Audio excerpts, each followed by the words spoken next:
نحمده ونصلي ونسلم على رسوله الكريم اما بعد فاعوذ بالله من الشیطان الرجیم بسم اللہ الرحمن الرحیم۔ درود پاک پڑھیں۔ اللہم صلی وسلم علی سیدنا و مولانا محمد معدن الجود والکرم و آلہ و صحبہ وبارک وسلم صلاۃ و سلاما علیک یا رسول اللہ صلی اللہ تعالی علیہ وسلم۔ وعن ابی موسیٰ الاشعری رضی اللہ تعالی عنہ قال قال رسول اللہ صلی اللہ علیہ وسلم ثلاثۃ لہم اجران رجل من اہل الکتاب آمن بنبیہ و آمن بمحمد والعبد المملوک اذا ادى حق اللہ وحق موالیہ ورجل كانت عنده امۃ يطأها فأدبها فأحسن تأديبها وعلمها فأحسن تعليمها ثم اعتقها فتزوجها فله أجران متفق علیہ۔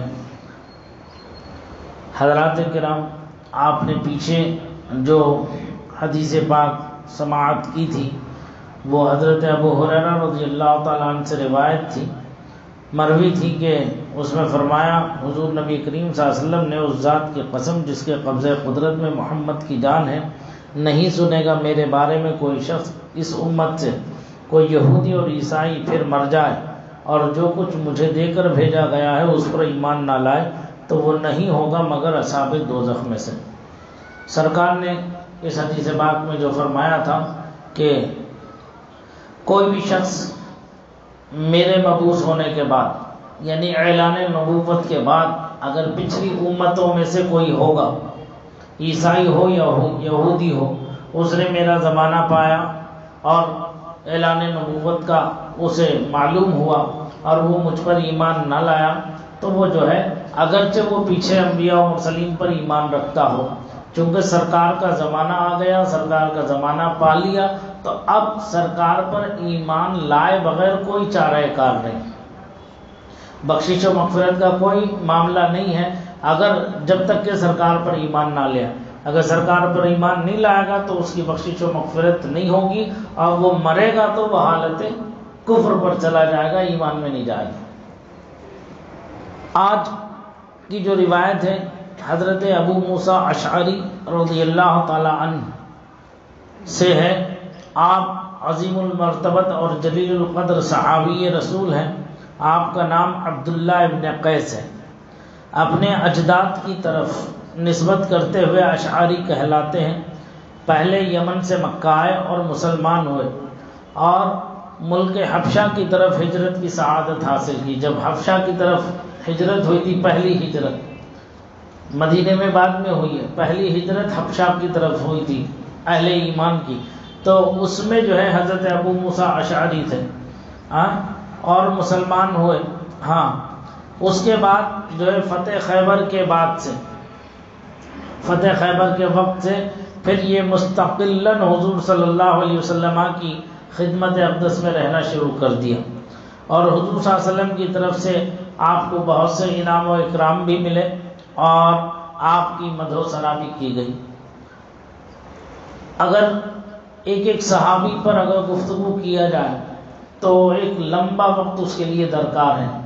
ہر صحابی کی زندگی ایک ہمارے لیے درس عبرت، درس نصیحت ہے کہ کس طرح سے کتنی مشکلات کے بعد وہ دائرہ اسلام میں داخل ہوئے، سرکار کے دامن فیض سے وابستہ ہوئے اور اپنے قلوب کو نور معرفت الہی سے کیسے منور کیا، کیسے روشن کیا، کتنی تکلیفیں انہوں نے اٹھائیں، کتنی مصیبتیں ان لوگوں نے برداشت کی۔ اگر یہ تفصیلاً عرض کیا جائے تو ایک لمبا وقت اس کے لیے درکار ہے۔ چونکہ یہاں درس حدیث ہے، اس لیے مختصر راویان حدیث کا ذکر کرنا میں نے مناسب سمجھا، اس لیے میں مختصراً راویان حدیث کا ذکر کر دیتا ہوں تاکہ ہمیں یہ معلوم رہے کہ جس صحابی رسول سے ہم یہ درس حاصل کر رہے ہیں، یہ حدیث سن رہے ہیں، تو وہ کس معیار کے صحابی ہیں۔ صحابہ تو سب کے سب عادل ہیں، سرکار نے فرمایا جو ہے میرے صحابہ جو ہے ستاروں کی مانند ہیں، ان میں سے تم جس کی بھی اتباع اور پیروی کر لو گے ہدایت پا جاؤ گے، راہ راست پر آ جاؤ گے۔ ایک حدیث میں فرمایا میرے اہل بیت کشتی نوح کی مانند ہیں اور میرے صحابہ جو ہے ستاروں کی مانند ہیں۔ میرے اہل بیت کی کشتی میں سوار ہو اور صحابہ جو میرے ستارے ہیں ان کی چال سے تم منزل مقصود تک پہنچ سکتے ہو۔ آج بھی دنیا زمانہ اتنی ترقی کرنے کے باوجود سمندر میں جو کشتی چلتی ہے وہ ستاروں کی چال سے ہی چلتی ہے۔ اس کا جو ملا ہے، ناخدا ہے، جو چلانے والا ہے، وہ ستاروں ہی کی چال سے اپنی منزل کی سمت کو طے کرتا ہے۔ دیکھیے یہی حال، اسی لیے اعلیٰ حضرت عظیم البرکت امام اہل سنت مجدد دین و ملت مولانا شاہ امام احمد رضا خان قادری فاضل بریلوی علیہ الرحمت و رضوان نے ارشاد فرمایا، بارگاہ عرض کیا ہے اپنے اس میں کلام میں فرماتے ہیں کہ اہل سنت کا ہے بیڑا پار اصحاب حضور، نجم ہے اور ناؤ ہے عطرت رسول اللہ کی۔ ارے ہم غلامان رسول، ہم اہل سنت و جماعت کا جو بیڑا جو ہے وہ ہمارا پار ہے۔ کیوں؟ کیونکہ ہماری جو ناؤ ہے وہ اہل بیت اطہار کی ناؤ میں ہم سوار ہیں، اور صحابہ جو ہیں وہ ستارے ہیں، نجم ہیں، ان کی روشنی میں ہم اپنی منزل کی طرف رواں دواں ہیں۔ ہم اہل سنت و جماعت ہی خالص ہر طرح سے افراط و تفریط سے بچے ہوئے، صحابہ کی شان میں گستاخی اور بے ادبی کر کے رافضی شیعہ جو ہے وہ نکل گئے دائرہ ایمان سے، اور اہل بیت اطہار کی جو ہے محبت میں غلو کر کے صحابہ اکرام کی بارگاہ میں سب و شتم کر کے ایک جماعت وہ بھی جو ہے دائرہ اسلام سے نکل گئی۔ کیونکہ حضرت علی کرم اللہ تعالی وجہ الکریم سے سرکار نے فرمایا تھا، اے علی تمہارے معاملے میں دو گروہ جہنم میں جانے والے ہیں، دو گروہ جو ہے جہنم میں جائیں گے تمہارے معاملے میں، ایک وہ جو تم سے حسد اور کینہ رکھتا ہوگا، بغض رکھتا ہوگا، ایک وہ جو تمہارے میں غلو کرتا ہوگا۔ سمجھ میں آ گئی بات؟ تو ایک تمہاری محبت میں چلا جائے گا، تمہاری محبت میں، اور ایک وہ جو تمہاری عداوت میں جائے گا۔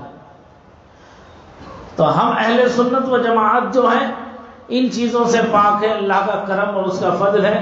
ہم تمام صحابہ اکرام چاہے وہ متاخرین ہو یا متقدمین ہو، یعنی پہلے اسلام لانے والی جماعت ہو صحابہ کی، یا سرکار کے دور آخر حیات میں ظاہری طور پر، کیونکہ سرکار آج بھی زندہ ہے الحمدللہ، یہی ہمارا عقیدہ ہے۔ یعنی سرکار کے مثال مبارک سے پہلے جو حضرات بھی ایمان لے کر کے آئے آخر وقت میں، تو انہیں کہتے ہیں بعد والے صحابہ۔ وہ پہلے صحابہ وہ ہیں جیسے حضرت صدیق اکبر، فاروق اعظم، عثمان غنی، حضرت علی اور حضرت حمزہ، حضرت عباس، حضرت جو ہے عشرہ مبشرہ، یہ سب جماعت اول ہے۔ یہ سمجھ میں آ رہی بات؟ تو اب اس میں چونکہ سب سے پہلا مرتبہ جو ہے عشرہ مبشرہ، ان عشرہ مبشرہ میں بھی جو سب سے اعلیٰ مرتبہ ہے، یعنی تمام امت میں انبیاء و مرسلین کے بعد اگر کسی کا مرتبہ ہے تو وہ حضرت صدیق اکبر کا ہے۔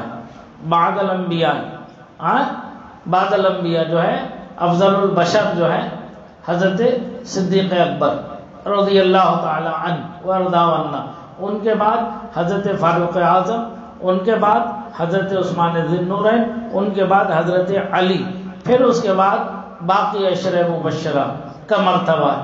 ان کے بعد اصحاب بدر کا مرتبہ ہے، جو پہلی جنگ ہوئی تھی بدر کی، اس بدر میں، جنگ بدر میں جو صحابہ شہید ہوئے اور شریک ہوئے ان کا مرتبہ ہے۔ پھر اس کے بعد اصحاب احد کا مرتبہ ہے۔ سمجھ میں آ رہی بات؟ تو پھر اس کے بعد دیگر صحابہ اکرام درجہ بدرجہ۔ جب اللہ تعالیٰ نے خود فرمایا تلک الرسل فضلنا بعضهم علی بعض منهم من کلم اللہ ورفع بعضهم درجات، ہم جو ہے رسولوں میں بعض کو بعض پر فوقیت دی، بعض کو بعض پر فضیلت دی ہے، تو عام انسانوں میں بھی تو اللہ تعالیٰ نے بعض کو بعض پر فضیلت دی ہے، اور اس میں جو صحابہ اکرام کا مرتبہ ہے وہ کسی اور کا مرتبہ نہیں ہے۔ میرے آقا فرماتے ہیں میرا ایک ادنا صحابی ایک مٹھی جو اللہ کی راہ میں خرچ کر دے، خیرات کر دے، اور پوری امت مل کر کے احد برابر پہاڑ بھی سونا جو ہے اللہ کی راہ میں خرچ کر دے، تو وہ ایک مٹھی جو کو نہیں پہنچ سکتا۔ تو یہ مرتبہ ہے، سمجھ میں آ رہی بات؟ تو اس لیے اہل سنت کا ہے بیڑا پار اصحاب حضور، نجم ہے اور ناؤ ہے عطرت رسول اللہ کی صلی اللہ تعالی علیہ وسلم۔ تو جو ہے یہ وہ حضرت ابو موسیٰ اشعری رضی اللہ تعالیٰ عنہ ہے۔ اس میں جو آپ سے روایت ہے، نبی کریم صلی اللہ علیہ وسلم نے ارشاد فرمایا 3 آدمیوں کو دوہرا اجر و ثواب ملے گا۔ 3 آدمی ایسے ہیں جنہیں اللہ تعالیٰ ڈبل ثواب دے گا، دوہرا اجر دے گا۔ کہتے ہیں کون؟ نمبر 1، ایک وہ آدمی جو اہل کتاب میں سے وہ اپنے نبی پر ایمان لایا اور محمد صلی اللہ علیہ وسلم پر بھی ایمان لایا۔ بات وہیں آ گئی، پیچھے آپ نے سنا بات وہیں آ گئی، یعنی کوئی یہودی یا نصرانی، کوئی یہودی یا نصرانی اسے اہل کتاب کہتے ہیں۔ اہل کتاب کسے کہتے ہیں؟ جو آسمان دنیا سے جو کتاب نازل ہوئی اسے اہل کتاب کہتے ہیں، ٹھیک ہے؟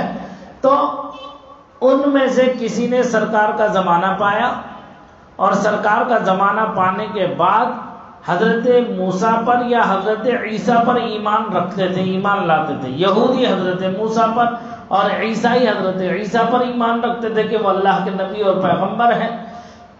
سرکار کا زمانہ پایا اور سرکار نے جب اعلان نبوت فرمایا، ان تک وہ بات پہنچی، تو انہوں نے ان انبیاء پر ایمان رکھتے ہوئے پھر سرکار کا کلمہ پڑھا، سرکار پر ایمان لیا ہے، تو انہیں ڈبل اجر ہو گیا، ایک پچھلے نبی کی وجہ سے، دوسرا سرکار کی وجہ سے، کہ ان پر بھی ایمان لائے، ان پر بھی ایمان لائے، اس لیے انہیں جو ہے ڈبل اجر اللہ تعالیٰ اپنے کرم سے عطا فرماتا ہے۔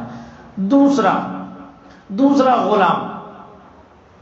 غلام آج کے زمانے میں اگر کہہ لیں تو نوکر، سمجھ میں آئی؟ کہتے ہیں جس نے اللہ کا حق ادا کیا اور اپنے مالکوں کا بھی حق ادا کیا۔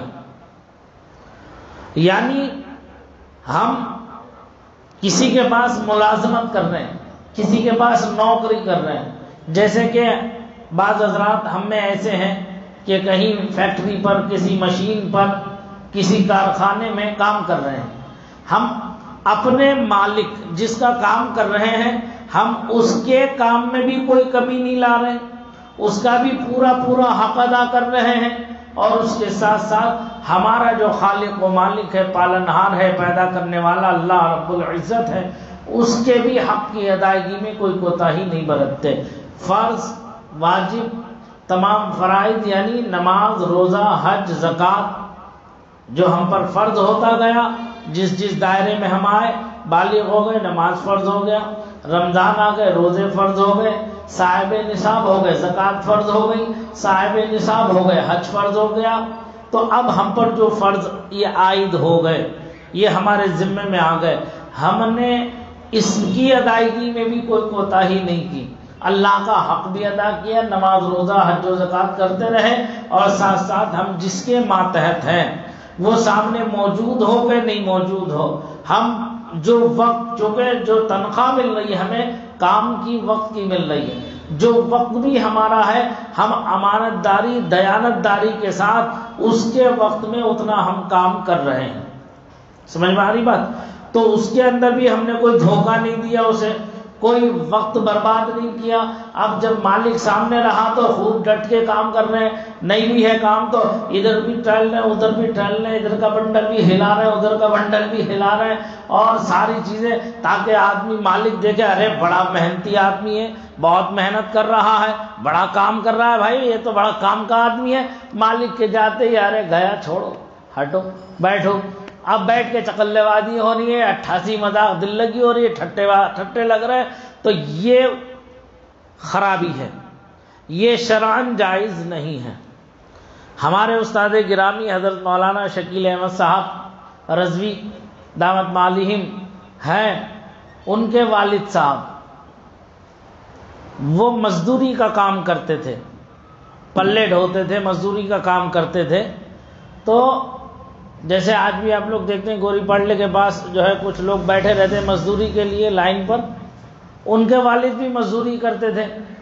جب ان کو کوئی آتا تھا لینے کے لیے تو اس سے اپنی بات رکھ دیتے, دیکھ بھائی میں کام تو کروں گا تیرا پورا, کام میں کوئی کمی نہیں ہوگی, لیکن میرے اندر ایک چیز ہے میں اسے پہلے تجھے بتا دیتا ہوں. بولے وہ کیا ہے؟ نمبر 1, تیرے وقت میں میری 2 نمازیں آئیں گی. جب میں کام پہ آؤں گا تیرے یہاں تو اس وقت میں میری 2 نمازیں آئیں گی, ایک نماز ظہر آئے گی اور ایک نماز عصر آئے گی. اب میں پڑھتا ہوں نماز ظہر نماز عصر میری ابھی تک چھوٹی نہیں ہے 5 وقتہ نماز, تو لہذا میں نماز کا پابند ہوں. بولے حضرت اس میں کیا بات ہے, بڑی اچھی بات ہے آپ نماز پڑھتے تو, لیکن اس کی بات سنو تو صحیح پہلے پوری بات. میں اس میں نماز پڑھنے سے پہلے استنجا کرتا ہوں, وضو کرتا ہوں. استنجا میں مٹی سے بھی کرتا ہوں اور پانی سے بھی کرتا ہوں. مجھے استنجا اور وضو میں اتنا ٹائم لگے گا میرا, اور نماز میں اتنا ٹائم لگے گا میرا. یہ دونوں ٹائم جو ہے تمہارے وقت میں آئیں گے. جس وقت کے لیے مزدوری کے لیے تم مجھے لے کے جا رہے ہو اس وقت میں یہ دونوں نمازیں آئیں گی اور مجھے اتنا ٹائم لگے گا. بعد میں تم مجھ سے یہ مت کہنا کہ تم ٹہل لو یا یہ کر رہو یا وہ کر رہو, ٹائم خراب کر رہو. ابھی میں پہلے بتا دیا میں نے تجھے, تاکہ اگر تو مطمئن ہو تو مجھے لے کے جا, نہیں تو میرے رب نے روزی کا وعدہ کیا ہے وہ خود کھلائے گا پلائے گا مجھے. سمجھ میں آ رہی بات؟ یہ امانت داری دیانت داری. انہوں نے کہا ٹھیک. اب وہ جاتے تھے اتنے وقت میں نماز دونوں وقت کی آ جاتی تھی ان کی, اور پھر اس میں جو ہے اطمینان سے وہ نماز بھی پڑھتے تھے مزدوری. ہاں جو باقی کا جو ٹائم تھا, جو مزدوری کا ٹائم تھا, اس میں لمحہ بھر بھی چوک نہیں ہوتی تھی محنت سے کام کرنے سے. آج کیا حال ہے ہمارا؟ صبح 8 بجے سے لے کر شام 5 بجے تک کی جب مزدوری ہوتی ہے تو اب اس میں جو ہے 8 گھنٹے کی ڈیوٹی میں مشکل سے اگر ہم حساب لگا لیں تو 3 گھنٹے ایسا لگتا ہے کہ 3 گھنٹے کا کام ہوا ہے, اور 5 گھنٹے ویسے ہی ضائع ہو گئے ٹہل ٹال کے. کوئی بیڑی پی رہا, کوئی سگریٹ پی رہا, کوئی جو ہے کھاوڑا ایسے ہی ہاتھ مار کے چلا رہا, اس سے کرے مسالہ بنا لے تو ایک پرات یہاں سے وہاں اٹھا کے لے کے جانے میں گھنٹہ بھر لگ رہا ہے اسے. اب وہ کلمہ درود سب پڑھ کے ایک ایک چوکا ایک ایک اینٹ لگا کے سجا کے اوپر کو اڑا رہا. شام کو اگر حساب لگایا تو 5 لائنوں سے زیادہ چوکے لگے نہیں ہیں, جبکہ ایک دن میں کتنے چوکے لگ جائیں. سمجھ میں آ رہی بات؟ ایسے ہی رنگنے والے کپڑے ہیں, اب جب رنگنے کا نمبر آ رہا تو جو ہے اب رنگ ونگ تو ہے بیٹھے گا, باتیں ہو رہی ہیں ادھر ادھر کی, کام چل رہا. جب تک مالک نہیں ہے گھر گیا کیا ہوا, ارے وہ پکا ہی نہیں ہے رنگ, گیس کا چولہا ہلکا کر دیا نیچے سے, مالک کے آنے کے ٹائم پہ تیز کر دیا. بولے کیا ہوا؟ کہ چولہا ہی نہیں جل رہا تھا, یہ گیس ہی نہیں آ رہی تھی اس میں سے نکل کے, اب آئی ہے بڑی مشکل سے اس کے اندر. سمجھ میں آ رہی بات؟ ہاں, تو یہ جائز نہیں, شرعن جائز نہیں ہے, شرعن جائز نہیں. سمجھ میں آ رہی بات؟ اب ایسے ہی آپ کو بھیجا کہیں کام کے لیے کہ بھیا یہ مال کا بنڈل جو ہے یہاں سے لے جا کے فلاں دکان پہ دے کے آ جانا, اس کے اور دکان کے راستے میں کتنا آدھا گھنٹے کا فرق ہے. آج سیدھا بہانہ بنا دیتا ہے اور کاموں میں لگ جاتا اپنے, یار بنڈل لینا, لاؤ چلو گھر کا سودا بھی لے لوں, ادھر سے یہ کام بھی کر لوں وہ کام بھی کر لوں, بنڈل ہی تو دینا جا کے, میں بنڈل دے دوں گا. اب واپس آتا ہے دکان پہ, کو مالک پوچھتا ہے بھائی کہاں اتنی دیر کیوں لگا دی؟ ارے صاحب آپ کو تو معلوم ہی ہے بنگلور کا ٹرافک اللمان الحفیظ, جگہ جگہ سگنل ہے, جگہ جگہ ٹرافک ہے, پتہ ہی نہیں کیا ہو گیا, آج بڑا ٹرافک تھا. اب وہ بھی سوچتا ہاں واقعی ٹرافک تو ہوگا, میں بھی جاتا ہوں تو گھنٹہ 2 گھنٹہ تو مجھے لگ جاتے ہیں. اب اسے کیا, اب یہ بتا یہ شرعن درست ہے؟ نہیں ہے نا. تو اب اس کی اصلاح کون کرے گا؟ ہم ہی تو کریں گے. تو دیکھو اللہ کے رسول نے کیا فرمایا حدیث پاک میں, پہلا آدمی وہ جو پچھلے نبی پر بھی ایمان رکھے اور مجھ پر بھی ایمان لیا ہے, اسے ڈبل اجر ہے اللہ کے یہاں. دوسرا وہ شخص جو اللہ کا حق بھی ادا کرے اور اپنے مالک کا حق بھی ادا کرے, ایسے شخص کو اللہ تعالیٰ ڈبل اجر عطا فرماتا, دوگنا ثواب عطا فرماتا. ہاں تیسرا شخص کون ہے؟ کہتے ہیں تیسرا شخص وہ جس کی ملک میں لونڈی ہو، جس سے صحبت و مجامعت کرے، پھر اس کی بہت اچھی تربیت کی اور اسلامی احکام اور آداب معاشرت کی نہایت اچھی طرح تعلیم دی، پھر اسے آزاد کر کے اس سے نکاح کر لیا، تو ایسے شخص کو دوہرا اجر و ثواب ملے گا۔ اب یہ مسئلہ آج کے زمانے میں نہیں ہے۔ یہ جو ہے لونڈی کا رکھنا، خادمہ کا رکھنا پہلے زمانے میں تھا، جبکہ غلام بکتے تھے۔ آج غلام نہیں بکتے، پہلے غلام بکتے تھے۔ سمجھ میں آ رہی بات؟ تو اب یہ تیسرا اس کے لیے کہا ہے کہ کسی کے پاس غلام ہو، یعنی لونڈی باندھی ہو، جیسے عورتیں مرد سب بکتے تھے، بازاروں میں کھڑا کر کے ان کو بیچا جاتا تھا، تو ان کو خرید لیا جاتا تھا۔ جب ان کو خرید لیا جاتا تھا تو وہ اس کی ملکیت میں آ جاتے تھے۔ اب جب ملکیت میں آ گئے تو جہاں بیوی ہوتی تھی وہاں وہ لڑکی بھی ہوتی تھی۔ بیوی سے صحبت کرتا تھا تو وہ نکاح کی حیثیت سے، اس سے صحبت کرتا تھا تو یہ جو ہے اس کی ملکیت کی حیثیت سے، کہ مالک ہونے کی حیثیت سے۔ اب اس نے اسے اچھی تعلیم دی، اچھی تربیت دی، اچھے اخلاق سکھائے، پھر اسے آزاد کر دیا، یعنی اپنی غلامی سے آزاد کر دیا کہ اب تو غلام نہیں ہے۔ کیونکہ غلام بندھے ہوئے ہوتے تھے، اتنا وہ اس دائرے سے باہر جاتے ہی نہیں تھے۔ اس زمانے میں سب کو معلوم ہوتا تھا کہ یہ فلاں کا غلام ہے، یہ فلاں کا غلام ہے، یہ فلاں کا غلام ہے۔ کوئی کسی کے غلام کو ٹچ نہیں کرتا تھا، جو مالک ہوتا تھا وہی اس سے سارا کام لیا کرتا تھا۔ سمجھ میں آ رہی بات؟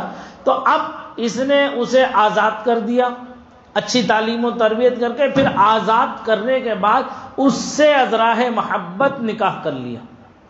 تو اللہ تعالیٰ کے رسول فرماتے ہیں ایسے شخص کو بھی ڈبل اجر ہے۔ کیوں؟ کیونکہ دیکھو سرکار رحمت للعالمین ہے، سرکار جو ہے ہمارے آقا جو ہے وہ رحمت للعالمین ہے۔ اس زمانے میں بھی غلاموں پر کیسی شفقت و مہربانی ہوتی تھی۔ ہاں، یہ مسئلہ اسی لیے اسی زمانے میں بیان کیا تھا، اسی زمانے کا ہے کہ جو ہے میرے ماننے والے اگر ان کے پاس کچھ باندیاں، کچھ لونڈیاں، کچھ غلام ہیں تو ان کے ساتھ بھی حسن سلوک کریں، ان کے ساتھ بھی حسن سلوک کریں، اور ان کے ساتھ اگر ایسا برتاؤ کریں گے تو اللہ تعالی دین اسلام پر عمل کرنے کی برکت کی وجہ سے انہیں ڈبل اجر و ثواب عطا فرمائے گا۔ سمجھ میں آ رہی بات؟ تو یہ چیز دیکھو اصلاح معاشرہ کیسا ہے۔ آج بھی جو ہمارے پاس کام کر رہے لوگ، جسے آج کی زبان میں نوکر کہا جائے، مال دے کر کے ہم اس سے کام لے رہے ہیں، ہمارا نوکر، اس کے ساتھ بھی حسن سلوک کرنا چاہیے۔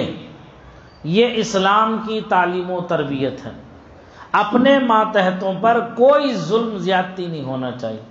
اگر آپ کھا رہے ہیں، کھاتے وقت اگر وہ آ جائے، ایک لقمہ نوالا آپ اپنے دسترخوان سے اٹھا کر آپ نے اس کے منہ میں رکھ دیا، اسے کھلا دیا، تو یہ آپ کی طرف سے اس کے لیے صدقہ ہوگا۔ اس سے کیا ہوگا؟ دیکھیے اس چیز کے، اس عمل سے ہمارے اس کے دل میں مالک کی عظمت بڑھ جائے گی، مالک سے محبت ہو جائے گی، الفت ہو جائے گی، پھر وہ کبھی بے وفائی نہیں کرے گا۔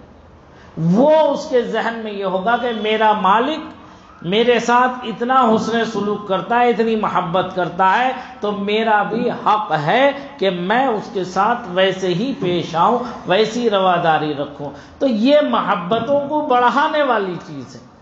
ایسے ہی سرکار نے فرمایا میاں بیوی دونوں کھانا کھا رہے ہیں، الگ الگ برتن میں کھا رہے ہیں، اگر ایک برتن میں کھا لیں تو کیا اچھی بات ہے۔ ہاں، کھا رہے ہیں، پکایا بیوی نے ہے، محنت کیا بیوی نے ہے، سب کچھ کیا بیوی نے ہے۔ جب آپ کھانا کھا رہے ہو، کھانا کھاتے ہوئے ایک لقمہ اٹھا کر آپ اس کے منہ میں رکھ دو، آپ کی زوجہ ہے، آپ کو حق ہے، دوسرے کی بیوی کے منہ میں تو رکھ نہیں سکتے، اپنی بیوی کے منہ میں تو رکھ سکتے ہے نہیں۔ تو اس عمل سے کیا ہوگا؟ اس عمل سے جو کبھی اگر آپ کی طرف سے کوئی غلط فہمی اس کے ذہن میں آ گئی ہو، غصے کی وجہ سے، ناچاکی کی وجہ سے، یا کچھ دوریاں بڑھ رہی ہوں، تو آپ کے اس حسن سلوک سے اس کے ذہن سے وہ سب ختم ہو جائے گا، وہ آپ کی محبت میں وارفتگی کے عالم میں آپ کے قریب ہو جائے گی۔ آپ سے وہی محبت کرنے لگے گی. اور پھر یہ بھی سرکار فرماتے ہیں یہ صدقہ ہے آپ کی طرف سے، یہ آپ کی طرف سے صدقہ ہے.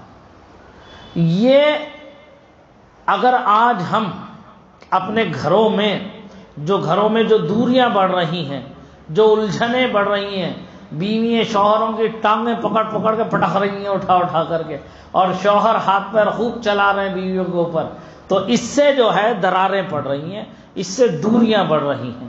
اگر ہم سنتوں کے مطابق، فرمان خدا و فرمان رسول کے مطابق حقوق اللہ اور حقوق العباد کی ادائیگی کرتے ہوئے ان کے ساتھ اگر ہم حسن سلوک کر لیں تو سارے جھگڑے ختم ہو جائیں گے، ساری گھر کی پریشانیاں ختم ہو جائیں گی. آپ کر کے تو دیکھو، پھر اندازہ لگا لو گے خود ہی کہ ہم نے کیا کہا آپ سے. آپ کر کے دیکھیے اب تک کتنی بیوی، اگر چاہے یہ ضروری نہیں ہے کہ جوان ہی کرے گا، جا کر کوئی بوڑھا بھی جا کر کے اپنی بڑھیا سے کرے گا تب بھی جو ہے وہی بات پیدا ہو جائے گی. سمجھ میں آ رہی بات؟ تو یہ الفت و محبتوں کی بات ہے. اسلام نے ایک دوسرے کے حقوق کی خوب رعایت کی ہے اور خوب تاکید کی ہے کہ حقوق کی ادائیگی میں کمی نہ آنے دینا.